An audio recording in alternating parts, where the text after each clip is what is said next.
Circadian rhythm इंसानी जिस्म में वो कुदरती सलाहियत है जो इंसान को वक्त पर सुलाने और वक्त पर उठाने का बायस बनती है। सर्केडियन लो उस मखसूस हालत का नाम है जिसमें दिन के मखसूस औकात में इंसान की कुदरती सलाहियत पस्त हो जाती हैं और वो थकावट महसूस करने लगता है। पायलट्स अक्सर अपने सर्केडियन रिदम में बेकायदगी का शिकार रहते हैं। इसकी वजह बेकायदा काम करने के औकात, मुख्तलिफ बरे-आज़मों के बीच में लंबी परवाज़ें और दौरान परवाज़ मुख्तलिफ टाइम जोन्स के बीच में तब्दीली उनके सर्केडियन रिदम पर बुरा असर डालती है। सर्केडियन रिदम में बेकायदगी एक पायलट के मजमूई कारकर्दगी पर नुमायाँ असर डालती है। अपने सर्केडियन रिदम के तसलसल को बरकरार रखने के लिए पायलट्स को इन एहतियाती तदाबीर का एहतमाम करना पड़ता है। नंबर 1, कंट्रोल्ड आराम के वक्फे। बहुत सी एयरलाइंस कंट्रोल्ड आराम के वक्फों या इन फ्लाइट रेस्ट पॉलिसियों को नाफिज करती हैं जो पायलट्स को मुख्तसर कंट्रोल्ड नींद लेने की इजाज़त देती है। ये नींद आम तौर पे इस वक्त ली जाती है जब एक पायलट महफूज तरीके से हवाई जहाज़ संभाल सकता है जबकि दूसरा आराम करता है। नंबर 2, मौसर शेड्यूलिंग। एयरलाइंस पायलट्स के सर्केडियन रिदम के मुताबिक शेड्यूल्स बनाने की कोशिश करते हैं।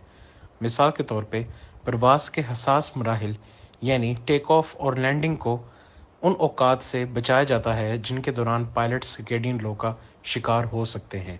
इसके साथ साथ दौरान परवाज़ भी पायलट के मौसर आराम के इंतज़ामात यकीनी बनाए जाते हैं। Number 3, risk management systems.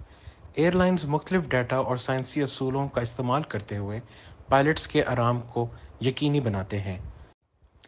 इस अमल में मुख्तलिफ पॉलिसीज़ और अमली तदाबीर को बरूए कार लाया जाता है जिससे थकावट के बायस होने वाले हादसात के ख़तरों को कम किया जा सके। Number 4, circadian stimulation.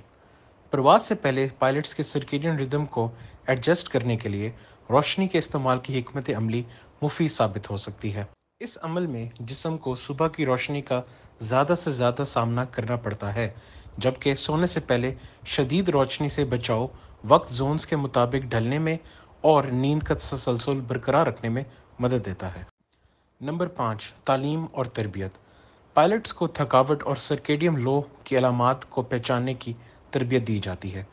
उन्हें अच्छी नींद के मामूलात, ग़िज़ाई ज़रूरियात और कारकर्दगी को मुनज़्ज़म करने के लिए कैफ़ीन और मुख्तलिफ मुहर्रिकात के इस्तेमाल की हिकमत अमली सिखाई जाती है।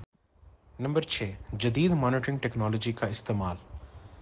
जदीद मॉनिटरिंग टेक्नोलॉजी एयरलाइंस और पायलट्स को इस काबिल बनाते हैं कि वो अपनी मजमूई सर्केडियन सेहत की निगरानी और उसको बेहतर तरीके से मुनज़्ज़म कर सकें। इसी टेक्नोलॉजी को बरूए कार लाते हुए पायलट्स अपनी नींद और सर्केडियन रिदम को मुनज़्ज़म करने के लिए ना सिर्फ फ़्लाइट से पहले एहतमाम करते हैं बल्कि अपनी मंजिल पर पहुंचने के बाद भी इसको मुनज़्ज़म करने के लिए ख़ास एहतमाम किया जाता है। इसके लिए पायलट अपनी मंजिल पर पहुंचने के बाद भी अपनी नई मंजिल के खाने पीने के औकात कार और सूरज के ग़रूब और तल्लु होने के मुताबिक अपनी नींद का एहतमाम करते हैं। Number 7, flight duty time limitations.